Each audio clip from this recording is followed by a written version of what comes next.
మన 'పూరి' గారు డైరెక్ట్ చేసిన 'డబుల్ ఇస్మార్ట్' మూవీ యొక్క నాన్ స్పాయిలర్ రివ్యూ చూద్దాం.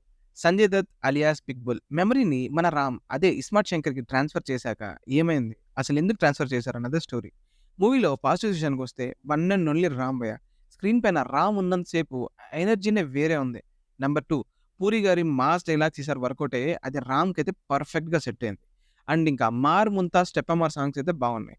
ఒక కమర్షియల్ మూవీకి ఏమేం కావాలో అన్నీ ఉన్నాయి. 4 పాటలు, 3 ఫైట్‌లు, ఒక కామెడీ ట్రాకు, ఒక లవ్ స్టోరీ అన్నీ ఉన్న మూవీలో ఎమోషన్ మాత్రం వర్కౌట్ అవ్వలేదు.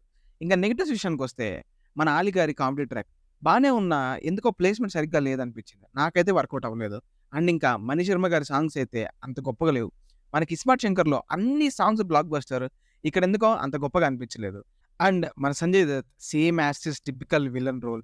వన్ అండ్ ఓన్లీ రీజన్ రామ్‌ని స్క్రీన్ పైన చూసిన ప్రతి సీన్ ఫుల్‌గా ఎంజాయ్ చేస్తారు.